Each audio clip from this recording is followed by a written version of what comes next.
Welcome to the channel. In this video, we'll be demonstrating another take on Southern biscuits in the form of cinnamon-cranberry. These are simple and delicious. Let's get started. This is a Larry under pressure production. Now, here's Larry. Hello everybody. This video will be a follow-up to the last video I did.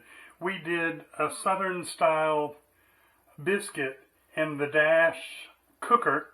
Actually, it's the Dash pie maker. And I said we were going to do a follow-up video, and here we go. This one's going to be the same biscuit with just about the same ingredients. The only difference is we're going to put some sugar and we're going to put some cranberries in it. You can use raisins, you can use cranberries, you can use currants, you can use nuts, you can use anything you want in it. I particularly like cranberries, so that's what I'm using. So let's get started with it. I'll put a link in the video from last night to this video so that you'd be able to use one or the other of them. And I'll put a link in this video to the regular Southern biscuit without the cinnamon and the sugar and the cranberries. So I've got the Dash pie maker plugged in and preheating. Actually, it's already preheated, but it's fine for it to sit there for a few minutes while we're starting. We're going to start with 1/3, just about a 1/3 level cup of flour, of self-rising flour. And to that, we're going to grate in about a tablespoonful of butter. And the reason we're grating it is so we can mix it in and get it in there without it muddy in the water. Turns out real nice to do it this way.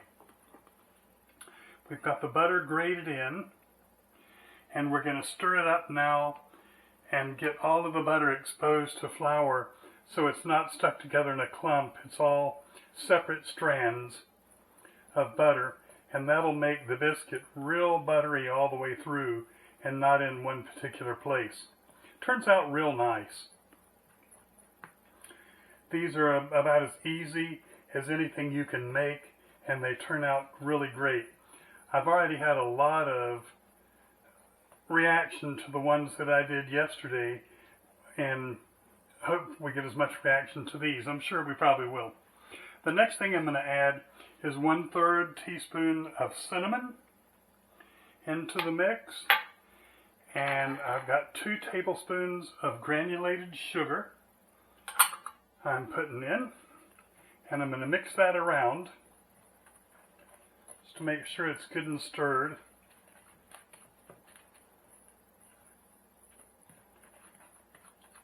Next, I'm going to add the cranberries. I've got about a tablespoonful of cranberries.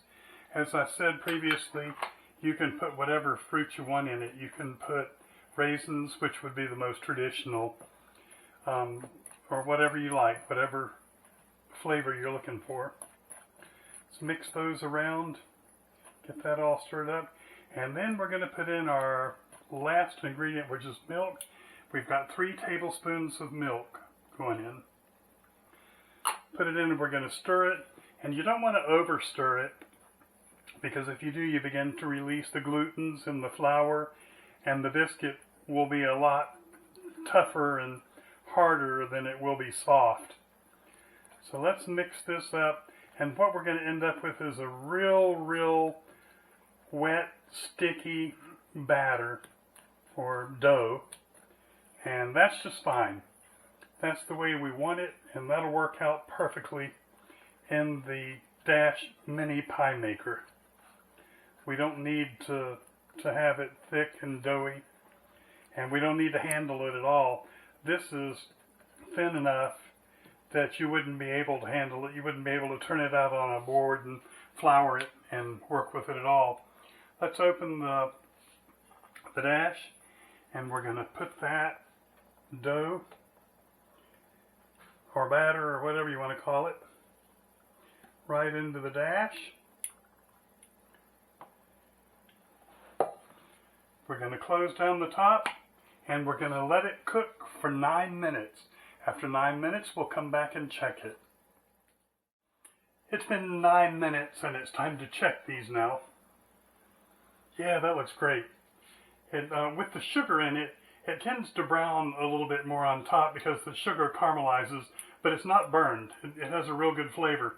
So that looks good. Let's take it out and see what it looks like on the bottom. Real nice. It looks perfect. Let's let it cool a little bit and then we'll cut it and give it a taste test. That biscuit or muffin or whatever you want to call it looks like it's cooled off enough to cut. Let's cut into it and see how it looks. It smells amazing. Look at that. It's perfect, all steamy and hot. The texture's perfect. It's cooked just right. So now we'll put some butter on it. Let me zoom in just a little bit so you can see better what it looks like.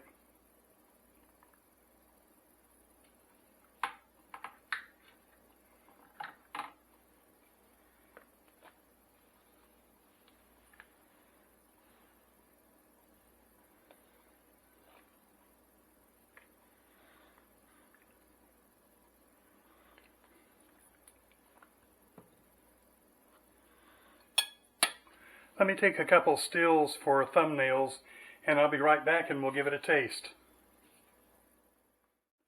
All set, the butter has melted on them. They look great.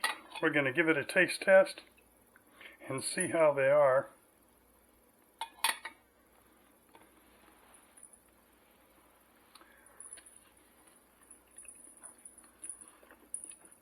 Oh yeah, the flavor's great.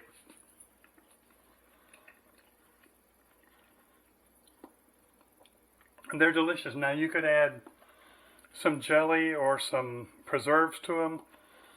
You could also, they're sweet enough with the sugar that we put in them that is optional. You can use it or not use it.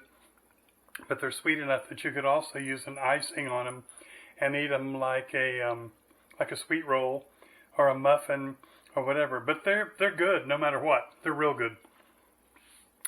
We appreciate you looking in on us, appreciate you watching the video to the end.